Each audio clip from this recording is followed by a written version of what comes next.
আসসালামু আলাইকুম। সংবাদে আপনাদের সবাইকে স্বাগত জানাচ্ছি। আমি ফিরোজ তোহা। শুরুতেই সংবাদ শিরোনাম। বাংলাদেশের সর্বশেষ গুরুত্বপূর্ণ আপডেট সংবাদে আপনাকে স্বাগত। শুরুতেই সংবাদ শিরোনাম, পরে বিস্তারিত। প্রথমেই জানাবো সন্ত্রাস বিরোধী অধ্যাদেশ সংশোধন অনুমোদন। সন্ত্রাসে জড়িত ব্যক্তি এবং সংগঠনের কার্যক্রম নিষিদ্ধ করা যাবে। সন্ত্রাসী কার্যক্রমে জড়িত রয়েছে এমন ব্যক্তি বা সত্তা, সংগঠন এবং তাদের কর্মকাণ্ড নিষিদ্ধ করার বিধান যুক্ত করে সন্ত্রাসী বিরোধী সংশোধন অধ্যাদেশ 2025-এর খসড়ার নীতিগত চূড়ান্ত অনুমোদন দিয়েছে উপদেষ্টা পরিষদ। আজ রাষ্ট্রীয় অতিথি ভবন যমুনায় প্রধান উপদেষ্টা অধ্যাপক ড. মোহাম্মদ ইউনূসের সভাপতিত্বে অনুষ্ঠিত উপদেষ্টা পরিষদের বৈঠকে এই খসড়া অনুমোদন দেওয়া হয়েছে। পরে সংবাদ বিজ্ঞপ্তিতে এই তথ্য জানানো হয়েছে। জানাবো এক নজরে ভারত পাকিস্তান যুদ্ধ এবং এর ফলাফল। উপমহাদেশের দুই পারমাণবিক শক্তিধর রাষ্ট্র ভারত ও পাকিস্তানের মধ্যে সাম্প্রতিক পূর্ণমাত্রার হামলা, পাল্টা হামলা এবং সীমান্ত সংঘাতে উভয় দেশই বড় ধরনের সামরিক বেসামরিক ক্ষয়ক্ষতির মুখে পড়েছে।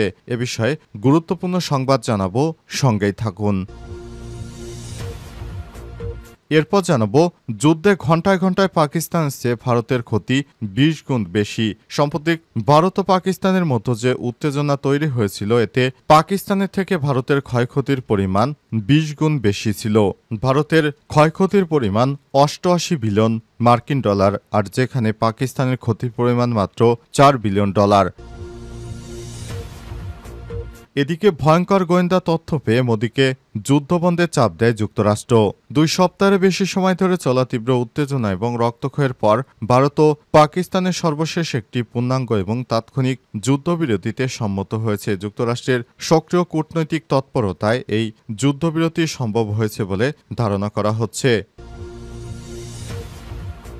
এবারে জানাবো কাশ্মীরের মালিকানা পাকিস্তান নাকি ভারত পাবে, সমাধান করবেন ডোনাল্ড ট্রাম্প। ভারত ও পাকিস্তানের মধ্যে টানা 4 দিনের সীমান্ত সংঘর্ষের অবসান ঘটার একদিন পরই যুক্তরাষ্ট্রের সাবেক প্রেসিডেন্ট ডোনাল্ড ট্রাম্প কাশ্মীর ইস্যুতে এক ঐতিহাসিক মন্তব্য করে বসেন। তিনি বলেন, যুক্তরাষ্ট্র এই দীর্ঘকালীন বিরোধের সমাধানের মধ্যস্থতার জন্য প্রস্তাব এবং এই হাজার হাজার বছরের পুরনো সমস্যার স্থায়ী সমাধান খুঁজে বের করতে কাজ করবে। প্রিয় দর্শক, এতক্ষণ শুনছিলেন সংবাদ শিরোনাম, এবারে বিস্তারিত। তবে তার আগে বন্ধুরা, অনুরোধ থাকবে এই সংবাদটিতে একটি লাইক দিন। এই চ্যানেল আপনি নতুন হয়ে থাকলে আমাদের সংবাদটি দেখতে দেখতে চ্যানেলটি সাবস্ক্রাইব করে রাখুন। কমেন্ট করে বন্ধুরা আপনার মূল্যবান মতামত জানিয়ে দিন আপনি বিশ্বের কোন দেশ থেকে বা বাংলাদেশের কোন স্থান থেকে আমাদের সংবাদটি দেখছেন এবং শুনছেন। আর বন্ধুরা, ভারত পাকিস্তান যুদ্ধে আপনি কোন দলকে সমর্থন করেন কমেন্ট করে জানিয়ে দিন। যদি ভারতকে সমর্থন করে থাকেন তাহলে জয় হিন্দ কমেন্ট করুন, আর পাকিস্তানকে সমর্থন করে থাকলে পাকিস্তান জিন্দাবাদ লিখে বিশ্ববাসীকে জানিয়ে দিন। এবারে বিস্তারিত। সন্ত্রাসে জড়িত ব্যক্তি এবং সংগঠনের কার্যক্রম নিষিদ্ধ করা যাবে। সন্ত্রাস বিরোধী অধ্যাদেশ সংশোধন অনুমোদন। বাংলাদেশের সন্ত্রাসী কার্যক্রমে জড়িত রয়েছে এমন ব্যক্তি বা সত্তা, সংগঠন এবং তাদের কার্যক্রম নিষিদ্ধ করার বিধান যুক্ত করে সন্ত্রাস বিরোধী সংশোধন অধ্যাদেশ 2025-এর খসড়া নীতিগত চূড়ান্ত অনুমোদন দিয়েছে উপদেষ্টা পরিষদ। রোববার 31 মে রাষ্ট্রীয় অতিথি ভবন যমুনায় প্রধান উপদেষ্টা অধ্যাপক ড. মোহাম্মদ ইউনূসের সভাপতিত্বে অনুষ্ঠিত উপদেষ্টা পরিষদের বৈঠকে এই খসড়ার অনুমোদন দেওয়া হয়েছে। পরে সংবাদ বিজ্ঞপ্তিতে এই তথ্য জানানো হয়েছে। প্রধান উপদেষ্টার প্রেস উইং থেকে পাঠানো এক বার্তায় তথ্য জানানো হয়েছে। আগামীকাল সোমবার সংশোধনটির অধ্যাদেশ আকারে জারি করা হতে পারে। বৈঠকের সারসংক্ষেপে বলা হয়েছে, সন্ত্রাসী কার্য প্রতিরোধ এবং তাদের কার্যকর শাস্তির বিধান সহ আনুষঙ্গিক বিষয়াদির বিষয় সম্পর্কে প্রণয়ন করার জন্য সন্ত্রাস বিরোধী আইন 2009 প্রণয়ন করা হয়েছে। এই আইনের উদ্দেশ্যে পূরণকল্পে সরকার কোনো ব্যক্তি বা সত্তা সন্ত্রাসী কাজের সঙ্গে জড়িত রয়েছে বলে যুক্তিসঙ্গত কারণের ভিত্তিতে সরকারি গেজেটে প্রজ্ঞাপন নিয়ে ওই ব্যক্তিকে তফসিলের তালিকাভুক্ত করতে পারে বা সত্তাকে নিষিদ্ধ ঘোষণা ও তফসিলের তালিকাভুক্ত করতে পারে। তবে বর্তমান আইনে কোনো সত্তাকে কার্যক্রম নিষিদ্ধের বিষয়ে কোনো বিধান নেই। বিষয়টি স্পষ্ট করা সহ বিধান সংশোধন অত্যাবশ্যক হয়। সন্ত্রাসবিরোধী আইন 2009-কে সময় উপযোগী করে আইনের অধিকতর সংশোধন সমীচীন এর প্রয়োজন বলে মনে করা হচ্ছে। একনজরে ভারত পাকিস্তান যুদ্ধ এবং ফলাফল। উপমহাদেশে দুই পরমাণু শক্তিধর রাষ্ট্র ভারত ও পাকিস্তানের মধ্যে সাম্প্রতিক পূর্ণমাত্রার হামলা পাল্টা হামলা এবং সীমান্ত সংঘাতে উভয় দেশই বড় ধরনের সামরিক ও বেসামরিক ক্ষয়ক্ষতির মুখে পড়েছে। যদিও মার্কিন মধ্যস্থতায় বিকেল থেকে তাৎক্ষণিক যুদ্ধবিরতির ঘোষণা এসেছে, তবু সংঘাতের কয়েকদিনে বেশ যে ধ্বংসযজ্ঞ হয়েছে তা দুই দেশের ইতিহাসে একটি স্মরণীয় অধ্যায় হিসেবে থেকে যাবে। এই সাম্প্রতিক উত্তেজনার সূত্রপাত হয় গত মাসে ভারতের জম্মু এবং কাশ্মীরের পেহেলগাম এলাকায় এক ভয়াবহ সন্ত্রাসী হামলার পর। ওই হামলায় অন্তত ২৬ জন নিরীহ ভারতীয় পর্যটক প্রাণ হারান। ভারত সরকার এবং হামলার জন্য পাকিস্তান ভিত্তিক জঙ্গি সংগঠনকে দায়ী এবং ইসলামাবাদের যোগসূত্রের অভিযোগ করে ভারত। অন্যদিকে পাকিস্তান এই অভিযোগ অস্বীকার করে তাদের সরকার এবং দেশের সঙ্গে কারো হামলার কোনো সম্পর্ক নেই বলে জানায়। উত্তেজনাকর পরিস্থিতিতে মধ্যরাত ৭ই মে পাকিস্তানের মাটিতে একাধিক ক্ষেপণাস্ত্র ও ড্রোন হামলা চালায় ভারত দাবি করে তারা সন্ত্রাসবিরোধী অভিযান হিসেবে পাকিস্তানের মূল ভূখণ্ড ও পাকিস্তান অধ্যুষিত কাশ্মীরে ৯টি শহরে মোট ২৪টি হামলা চালিয়েছে। পেহেলগামে সন্ত্রাসী হামলার প্রতিশোধ হিসেবে এই হামলা চালানো হয়। তবে সেই হামলা চালিয়ে নরেন্দ্র মোদী অনেকটা বিপদের মধ্যে পড়ে যায়, কারণ সেই একই দিন ৫টি যুদ্ধবিমান ভূপাতিত করে পাকিস্তান সেনাবাহিনী। এতে ব্যাপক ক্ষয়ক্ষতির মুখে পড়ে পাকিস্তানের ক্ষয়ক্ষতির পরিমাণ। ভারতের প্রথম দফা অভিযানে পাকিস্তানের অন্তত ৫টি শহরে ক্ষেপণাস্ত্র আঘাত হানে পাকিস্তান সেনাবাহিনী এবং গণমাধ্যম সূত্র থেকে জানা গেছে হামলায় অন্তত ৬৫ বেসামরিক নাগরিক নিহত হয়েছে।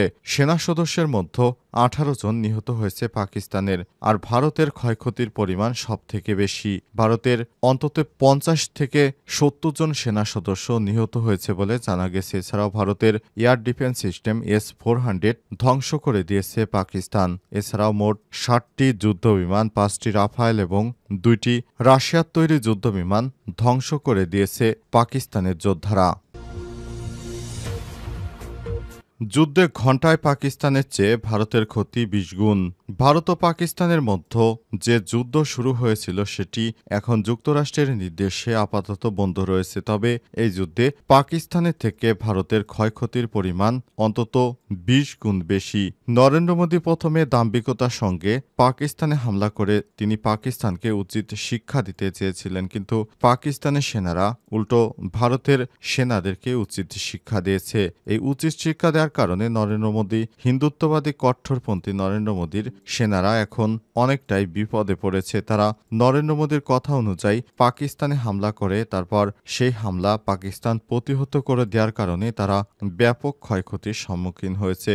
বিশেষ করে নরেন্দ্র মোদীর বাহিনী প্রথমে ১৮০টি যুদ্ধবিমান নিয়ে পাকিস্তানে ব্যাপক হামলা চালিয়েছিল। তারা মনে করেছিল পাকিস্তান এই হামলা প্রতিহত করতে পারবে না, কিন্তু পাকিস্তানের সেনাবাহিনী দক্ষতার সঙ্গে সেগুলো প্রতিহত করেছে। এরপর পর্যায়ক্রমে ভারতের বুকে তীব্র আঘাত হানতে শুরু করে পাকিস্তান সেনারা। এক পর্যায়ে ভারত বুঝতে পারে তাদের আয়ু ফুরিয়ে এসেছে। এরপর যুক্তরাষ্ট্র এবং সৌদি আরব সহ বিশ্বের বিভিন্ন দেশের সঙ্গে হাতে পায়ে ধরে কান্নাকাটি শুরু করে নরেন্দ্র মোদী। তিনি জানান, যে কোনো মূল্যে আপনারা পাকিস্তানকে থামান, না হলে ভারত ধ্বংস করে দেবে। কিন্তু কোনো দেশই তেমনভাবে যুদ্ধবিরতি করতে সফল হচ্ছিল না। শেষ পর্যন্ত যুক্তরাষ্ট্রের প্রেসিডেন্ট ডোনাল্ড ট্রাম্প দুই পক্ষের সঙ্গে দীর্ঘ সময় আলাপ আলোচনার মাধ্যমে যুদ্ধবিরতিতে ভারত ও পাকিস্তানকে রাজি করাতে সমর্থ হয়েছেন। এ অবস্থায় বর্তমানে দুই পক্ষের মধ্যে থমথমে অবস্থা বিরাজ করলে আপাতত যুদ্ধ চলছে না। তবে ভারত অভিযোগ করেছে কাশ্মীরে পাকিস্তানি সেনারা মাঝে মাঝেই ড্রোন দিয়ে হামলা চালাচ্ছে। সর্বশেষ এই পরিস্থিতি কোথায় গিয়ে ঠেকে সেটি এখন দেখার বিষয়। ভয়ঙ্কর গোয়েন্দা তথ্য পেয়ে মোদীকে যুদ্ধবন্ধে চাপ দেয় যুক্তরাষ্ট্র।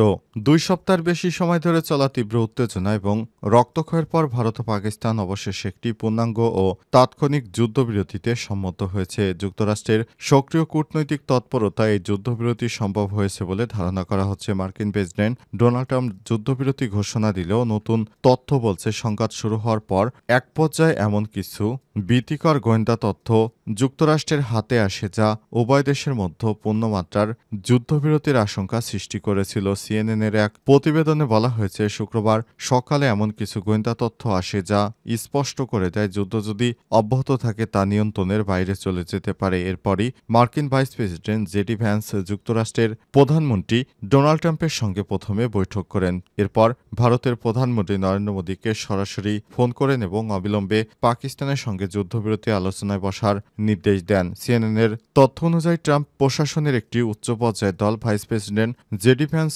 পররাষ্ট্রমন্ত্রী এবং জাতীয় নিরাপত্তা উপদেষ্টা মার্কো রুবিও এবং হোয়াইট হাউসের চিফ অব স্টাফ সুজি ওয়াইলস টানা ৪৮ ঘণ্টা ভারত পাকিস্তানের উত্তেজনা পরিস্থিতি নিবিড়ভাবে পর্যবেক্ষণ করে দুই পক্ষকেই যুদ্ধে বিরতি করাতে সমর্থ হয়েছেন এবং অবশেষে দুই দলই যুদ্ধবিরতিতে সম্মত হয়।